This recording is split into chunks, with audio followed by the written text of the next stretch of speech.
Good morning. I'm Sean Walton. I represent the family of Takaya Young, and I'm here today with Takaya's grandmother, Miss Nadine Young.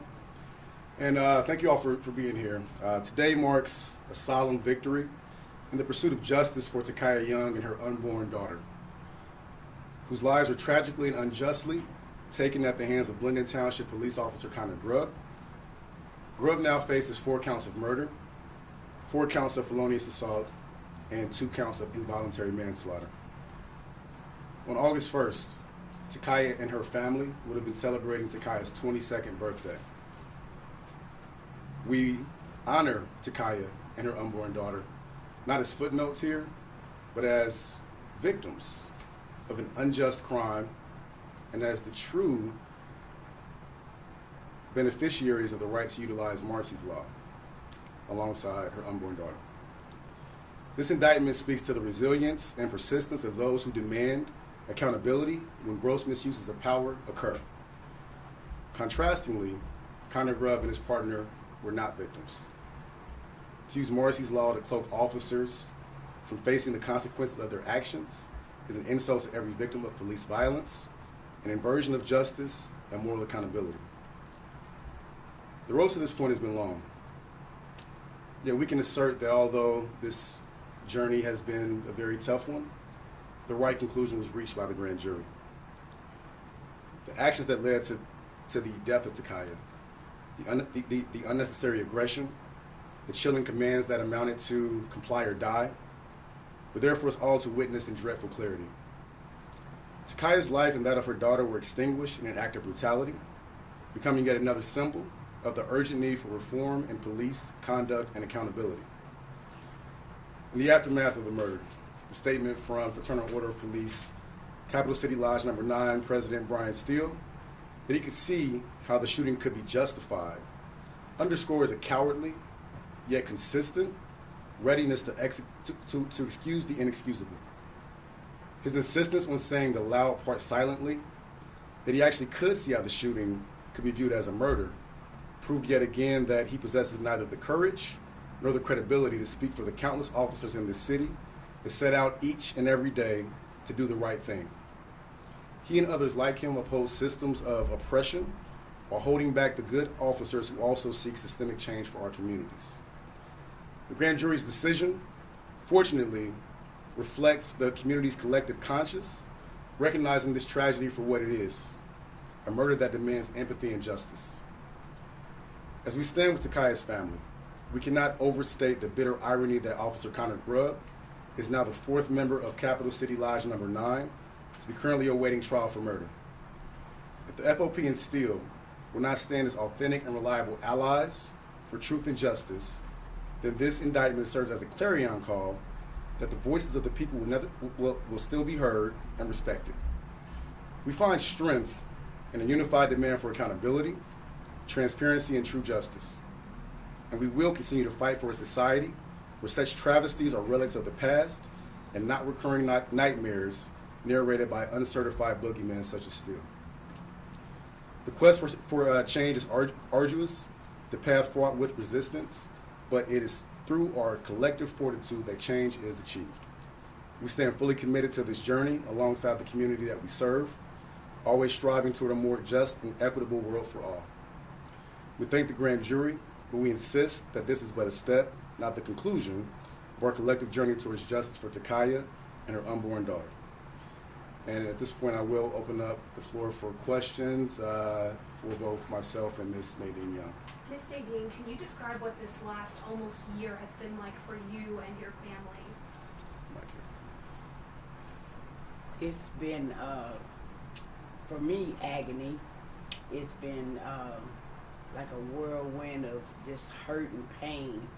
And I'm raising her 2 little boys, and it's like I see her in them, and I helped raise her most of her life. So it's like it hurts me because she was the first girl I got to raise. I have 5 sons. So she was the first girl I got to raise, and first, like, had close to a daughter that I could have had. And she was taken away at the age of 21. And it just was like this turmoil and just pain and hurt a lot. And I just wanted to see some justice served. I wanted to just to see Connor Grubb pay for what he did, because it was wrong. It was wrong for him to take her and her baby out of here like he did. And I seen it on his body cam video. When I seen it and she said her last words, "Are you going to shoot me?" That tore me all the way up. And I could not keep that. That just kept playing over and over in my head. And I knew he was wrong when he did that. So yeah, it played my whole last year. This whole year has been like turmoil for me. Do you have a message that you want to share to him?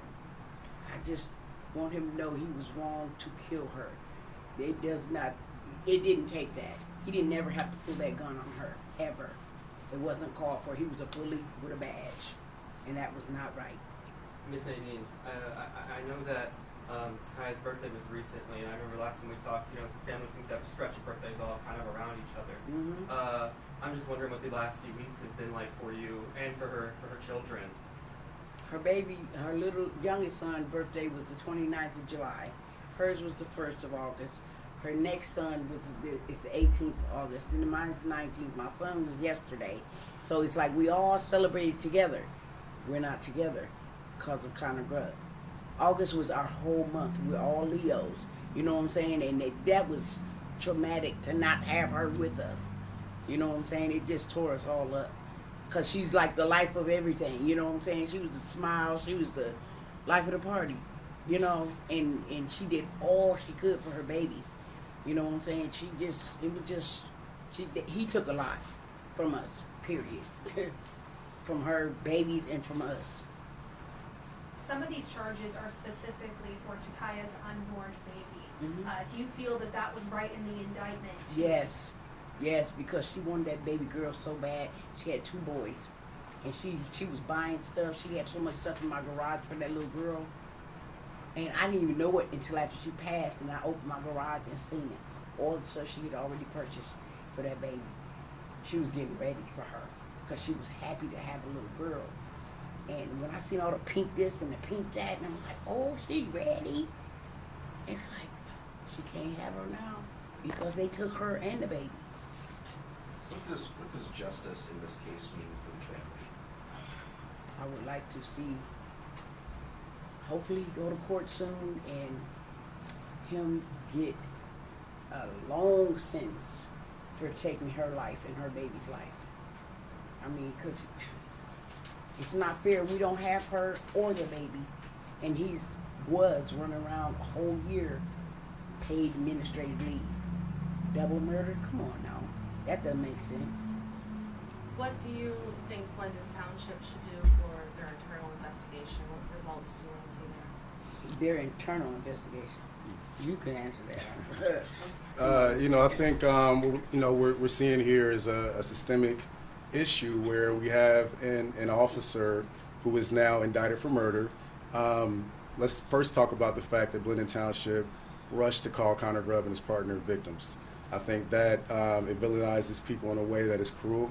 We saw from the video that Takaya was a victim here, and so to use just the narrative that they could invoke Marcy's law, I think that shows that there are already fallacies in any internal investigation, because from the beginning, before there was any investigation, they had no problem indicating that from their belief, despite what all of our eyes saw, there was some way that Connor Grubb was a victim. So I think that he should be terminated immediately. I think there should not be any internal investigation. I think to the point that there is an internal investigation, that speaks to systemic issues within Blendon Township. And I think that's where, we're looking at investigating Blendon Township from a civil standpoint, looking at what practices led to this incident occurring. We know that Connor Grubb, he's someone who, based on our investigation, has had some issues in the past with aggression. We believe that he saw time in combat. And, I think officers deserve better than whatever culture is being created over at Blendon Township and other police departments. So he should be terminated. There shouldn't be any internal investigation aside from looking at their own practices and policies and seeing how to make sure that this does not happen again in the future. Sean, we talked months ago about kind of that crucial moment of when the car starts moving and Connor Grubb's right there, and his feet come off the ground, and he fires a fatal shot. That's where the branch in the road seems to go about how people are characterized. So police are saying, see, she was moving toward him, she was assaulting him with her vehicle, was justified, the use of force response. You see it a different way, I think. Could you just elaborate on that? Not to get too far in the weeds, but Yeah, for sure. that does seem to be the key point in the whole incident. Yeah, Key point in it. Absolutely, and I think what is important to remember is that it's not just how I see it, it's how a grand jury saw it, it's how the prosecutors who presented it. I assume that based on the evidence they presented, they felt that there was evidence to indicate that a murder occurred here. And, as we backtrack, let's talk about the fact that Connor Grubb pulled his gun out to begin with, because when he pulled that gun out, when I say comply or die, that's what that looks like. He pulled his gun out and he said, get out the car. No, that ain't what he said. He said, get the F out the He car. said, get the 3 F out the times. car to And her. she turned her car to the right, and he jumped in front of that car, jumped on the car, and shot her. Watch the video. I watched it, and I read it. I watched it, and it sunk in my head. And then she said, are you going to shoot me? And he got in front of that car, and he shot her. Period. That's how he did her. He did her dirty. Because she didn't get out the car. When he said get the F out the car 3 times, she didn't get the F out the car, and then he shot my granddaughter. Period. That's what he did. And so to that point, Aggressive. And so to that point, when he pulled the gun out, at that point, he showed an indication that he was planning to shoot her if she did not follow his commands. His commands were to get out of the vehicle. That's not proper policing in America. It does not respect the constitutional rights of Americans in this country, and it's not what any officer who is reasonable would do in those circumstances. So, when we look at the split seconds of the car barely moving and his feet leaving the ground, I think that is where the trial will play out. The trial will play out, and we'll get some answers as to legally how the prosecution feels about that. But what I will say is that those split seconds are how officers tend to get away with murder, is to get us caught up in that narrow split-second decision, and even saying that he had no choice. He did have a choice. He should have never pulled the gun out to begin with. He should have not stepped into the path of the vehicle. When he saw that Takaya was scared, asking if he was going to shoot her, cops are trained to communicate with people and to de-escalate situations. Everything he did escalated that situation, and that's why Takaya was murdered. It's not because she did anything to warrant that murder. And I think as we split hairs over those seconds, I think that is where we lose the broader conversation that the gun should have never come out to begin with. And he should have taken so many other steps to prevent this, and that is the conversation. So, I think that these charges are warranted. I have my thoughts on those split seconds, and I think even within those split seconds, it's still very warranted. But aside from that, it should have never happened to begin with. Why was what? Again, she's not around to ask. Why do either you think she was moving the car? She's let the car move. She was scared of him and that gun. He pulled the gun on her and put it in her face, and that made her scared. She was scared of him and that gun. He pulled the gun on her, told her to get the F out the car, and she turned around and said somebody else was in the store, it wasn't me. And he told her 2 more times to get the F out the car. And she said, are you going to shoot me? And she cruised real slow in that car, turned to the right, away from him, and then he still jumped in front of the car, jumped on the car, and shot her. And so it's hard to say exactly what she intended to do, but you look at the actions there. Before the car ever moved, she turned all the way away from Connor Grubb, and her intent was not to hit him or hurt him. And if you look at the video, he actually moves back in front of the car as she turns it away. He takes a step back towards the center to recenter himself. So, again, when the gun came out, what was his intent? And if it was not to shoot her, then what was it? And if his intent was that he may have to shoot her, for what purpose was it? I mean, the car wasn't moving at the point when the gun came out. And again, I think that's why we're here, is that he did not follow proper policing procedures. I think just from a cultural competency standpoint, it is understandable that if a gun is pointed at you and you are in fight or flight mode, that you may attempt to flee. Not sure if any of us have been in that situation before. I can't say that I have, but I'm not sure what I would do in that situation. I would think that I would hopefully do the right thing, but you know, I'm a 38-year-old attorney that is well versed in these things. From a cultural competency, cultural competency standpoint, Connor Grubb should have known better, and dealing with any community and bringing that level of aggression and escalation. Sean, you mentioned that this isn't the first time we've seen an officer be aggressive towards somebody in this community. Do you think that this stems from training that the officers here in this area are getting? I think it's a bit of a bully mentality, you know, and I think that is what is frustrating, is that, you know, I have many officers that I've represented, you know, who, you know, we talk about just the culture of policing and how they want to do the right thing, that, you know, it's about building relationships and, you know, de-escalating and solving issues in a way that doesn't lead to arrest and just unnecessary encounters. And so I think that there's a mentality where you can shoot first and ask questions later. And, you know, historically they've gotten away with it. And I think what we see here now is a trend where, again, as I said, there are now four, I'll stress four Central Ohio police officers who are awaiting trial for murder. And I think that what we're seeing is a changing of the climate where we can actually see accountability. And I think that the hope is that the culture changes. But yeah, I think historically there's just been a lot of excuses made. You know, let's just be, you know, let's speak plainly. You know, when we have folks like Brian Steele and other representatives of the FOP being completely unwilling to even raise questions about these incidents, it shows that they band together. You know, but at the same time, as those select few, because I don't, you know, again, I want to highlight that when Brian Steele speaks, I don't know that he's speaking for all officers. And, you know, I think we have to take that power away from him in that sense, because when we give credibility to those who have not been credible, you know, then it hurts everybody. And so I think it's important to always be willing to respect all points of view and all possible scenarios. And I think that's what we see as a lack of any willingness to say, you know what, we have questions here too. Why did this happen? You know, how can we be better? We never hear that, right?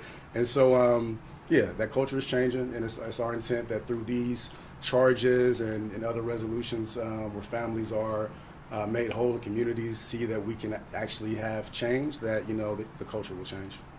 When do you think that'll be? You know, man, after all of these, right? I mean, you know, you would hope that with these charges right here, that every officer will be on notice that that is a situation where, you know, it is a line drawn in the sand clearly that that is not acceptable. And beyond that, when you have similar situations, what can you do to de-escalate? So the hope is that this never happens again. Thank you, Jesus. What policies should Blendon Township have changed in the past year?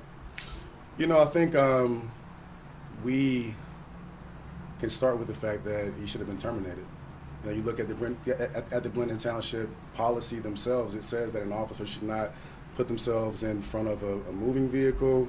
That vehicle wasn't moving. That also doesn't even, you know, again, touch on the fact that the gun shouldn't have come out in that situation. There was no reason to draw his weapon in that scenario. And so I think that as we look at or less lethal responses, you know, we can look at more taser usage, you know, de-escalation. We should not have an officer pulling his gun in that scenario. You know, I mean, it's a petty theft accusation, and the gun should have never come out. So I think that is where we start, is just what culture is there that allows for an escalation of that magnitude for an accusation, you know, that is so minor. To lose your life. Right. You lose your life. Well, Because somebody said you stole something. And then you're going to kill somebody. 2 people. And this grand jury made a historic choice. But they're anonymous. What would you say to them if you could say something to the people in that grand jury? Me? The Thank you, Jesus. I thank God, because I had been prayer warriors calling me, praying with me, talking to me. I'm like, I need some help to get some peace, because I need something done about this. I need justice. And the justice of God came on through. That's all I can say. God did it. God did it. He made this come through. Nadine, do her boys ever ask about their mom? And All what the do they ask time. about? They miss her. They miss her, but all we can do is love on them as much as we can and show them as much love, especially now because their birthdays, she showed out for their birthdays. You know what I'm saying? Now I got Kobe's 147, his birthday's coming up on the 18th. I can't do as much as she did, but I'm gonna do the best I can. You know what I'm saying? So it's like, my mom did me this, she did this and this and this. I'm gonna do what I can do, the best I can do as a granny. You know what I'm saying? But I can't be mama, but I'm gonna do what I can. But they miss her. They really miss her. How old's the other boy? He turned 4 on the 29th of July. Yeah, and we did what we could for his birthday, and he was happy as a lark. Are you, Nadine, would you mind stepping closer to the mic? I'm sorry. I'm sorry. Are you planning on going to the court proceedings? We have an arraignment scheduled for tomorrow. I don't know if it'll be there in person or video. Are you planning to attend these? I want to attend the court when they take him to court for this murder, double murder, and all them charges. I want to go to court for that, but I might not be there tomorrow because I got family stuff going on. Do you, can you look him in the eye, or will you plan on Oh looking him in yes, the I eye? want to. I want him to see my eyes and see my heart and see what I feel and see if he even got a heart. Yes, sir. Do you think, this is perhaps a stupid question to ask this early in the process, do you think you can ever forgive him? It'll take Jesus to help me with that one. I love the Lord and I'm a Jesus girl, but it'll take a minute if that happened. But it'll take Jesus for that. But right now, not right now. Sean, you mentioned It hurt that- too bad right now. I mean, it hurting till in the morning. It hurting. I've never really grieved properly because of waiting for this to happen, for him to go down, for her tearing us up like he did. So, you know what I'm saying? I've still got some grieving to do in mourning and stuff for her. Was it an added burden that the fact that they used the ball, perhaps improperly, perhaps not, to keep his name secret? Yeah, that added me. That tore me up. I couldn't believe that martial law was on his name, and she was the victim. Her and her baby. That wasn't right. Not at all. To me. Sean, you mentioned that there are still 4 pending trials for officers or deputies here in Franklin County. You're representing some of those, and these are notoriously known to take a long time to process. How hard is it on these families who are dealing with this trial process? I wish that the world could truly see their day to day. I mean, you're thinking about the news cycle, and how we hear about it in the news. And, I've seen some responses already that, folks were wondering what was going to happen with it. I mean, they wonder and they think about it every second of every day. And it is a process that I would say absolutely needs to speed up in some way. On one hand, we want to get it right. But, even aside from Takaya's family, we've had other families where the murders occurred in 2020, 2021, and here we are 2024, going into 2025, and they're still waiting. And I think, when we look at the justice system for everyday citizens versus police officers, I understand why there is a need to be a bit more meticulous in trying to convict those officers, but at the same time, what we saw in the video that happened here with Takaya, nothing changed between August 24th of last year and today. I'm glad they got it right, but the families deserve closure so much sooner. You asked about Takaya's sons, and yeah, her sons have been at the monthly vigils, calling for justice for their mother, and it's important to let them know that yes, somebody did something bad to your mommy, but they're going to be held responsible for it. At a 7-year-old and a 4-year-old, at that basic level of humanity, I think that is what is important that we remember, is that we're all humans and we all deserve the same treatment under the laws in this country and the same process. And so that process, we talk about swift justice and resolution for any victim of crime. I mean, it should not be any different for police victims of crime. So I think, again, that's changing as we normalize the fact that bad actors are held accountable no matter who they are, or what color they wear. People in uniform, can do bad things. And I think it's important that we normalize that in a way that allows us to move through this process faster for everybody. Sean, were you contacted at all by BCI or the Montgomery County Prosecutor's Office during this investigation? Updated, contacted in a way where the family wasn't just waiting indefinitely to hear and wondering if it would happen at all. We knew at some point this would go to the grand jury. We didn't know when. We've been updated, throughout to the extent that they can update us. I think, having gone through this a couple times now, it's important that we do have that line of separation, where I represent the family on that side, but I'm not the criminal, I'm not the prosecutor. And so, we've been in communication, but, just to the extent to make sure the family is understanding the process. And just basically because they're the victims here. Mm-hmm. I mean, they didn't seek any evidence or anything like that from No. you or from the family. Nope. Yeah, no involvement with the investigation, aside from our own independent investigation. We released the name of Connor Grubb because it was concealed, and we felt like it was important. And again, I think it's just really critical that as we're looking at these matters of public importance, that we remember that these officers who have sworn an allegiance to the public, they should not be allowed to hide in secrecy, because in finding out Connor Grubb's name, we also found out a lot of information about him, that will come out at some point in the future. But this was foreseeable and preventable in a way, and other people in the community have had stories about Connor Grubb.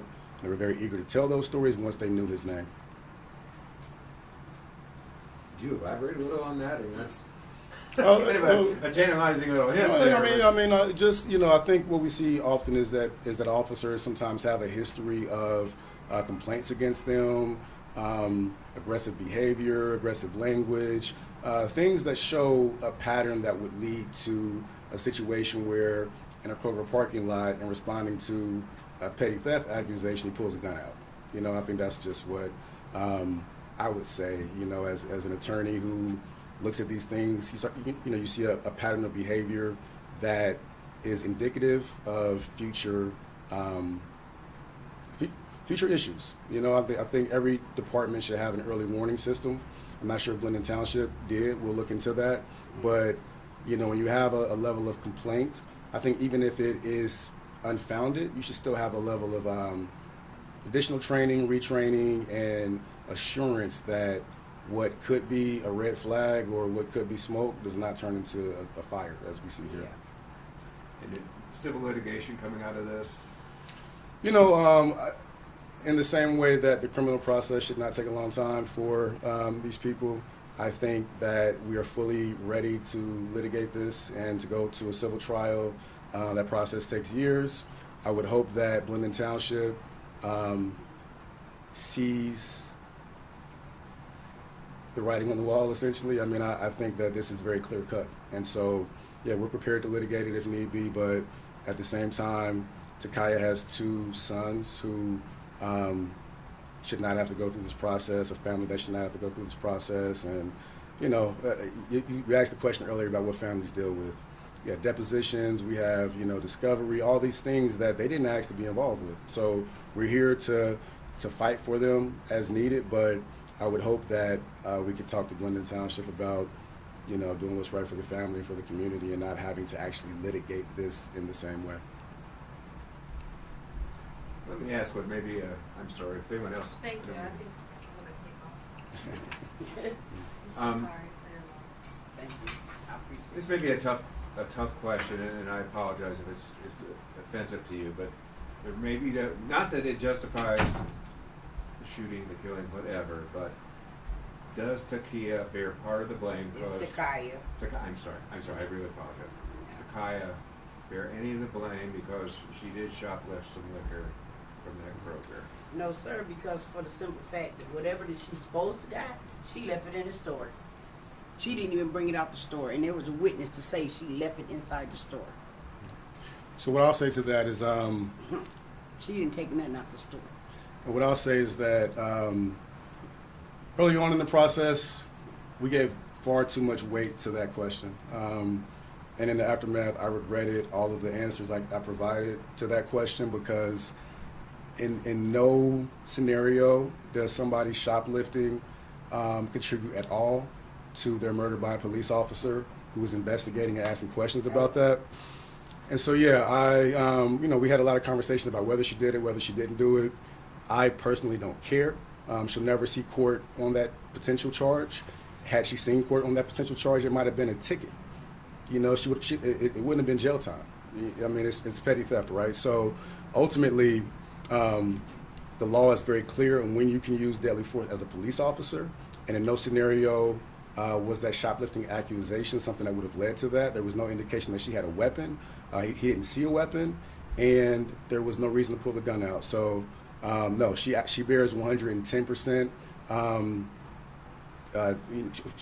She bears no responsibility. I say that with full confidence, and I think it's important that we don't normalize that conversation around, does somebody shoplifting deserve to be killed? And I think that's my regret from the conversation a year ago, and I've been waiting to make sure that it doesn't happen again, that we do not focus on that shoplifting, because as we see, it doesn't matter now. And I think a jury will hear the facts of what happened, and it'll be based on what happened in the parking lot, and it has nothing to do with what happened inside the Kroger that day. Michelle, police officers will say a car is a deadly weapon. Mm-hmm.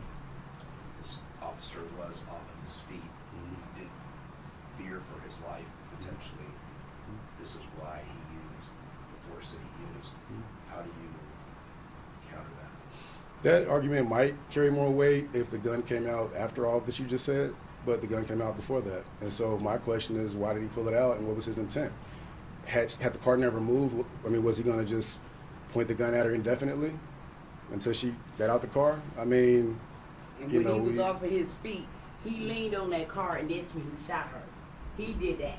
He got off his feet when he shot my granddaughter in her face. In her heart, because he shot her through her heart and went through her spine. I read the autopsy report.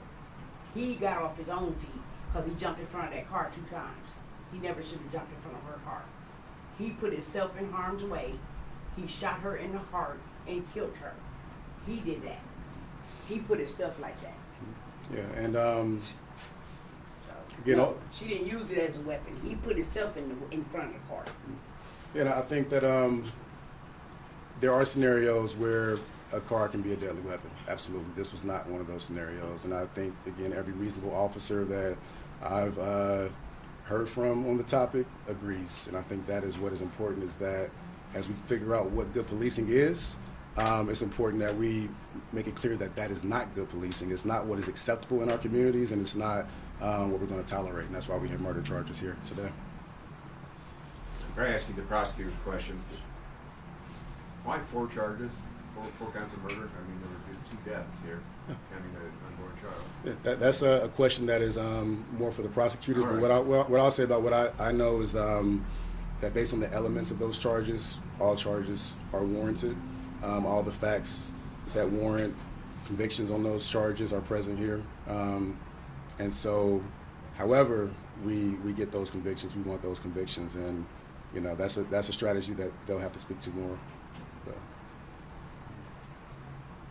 Nadine, do you have anything else that you would like to add? I just want to finish getting some justice for my granddaughter. I'm just glad he's indicted. I thank God for that. I really do. I've been waiting almost a whole year for this. Do you want Connor Grubb to go to prison for the rest of his life? Yeah, she don't got no life, and her baby don't got no life. So yeah, that would be justice for me and our family and her boys. 'Cause they can't have their mommy back. They can't have their sister back. You need 2 life terms. And I think it's deterrence. That's why we have the criminal justice system, is to deter future bad actors. And I think a conviction of Connor Grubb, a conviction of Jason Meade, of Ricky Anderson, of Adam Coy, those convictions will hopefully protect lives and save lives in the future. And that is what the justice system is meant to be about, is deterring other bad actors. And, I think a life sentence is what anyone else would be facing. And I think it's what Connor Grubb deserves here.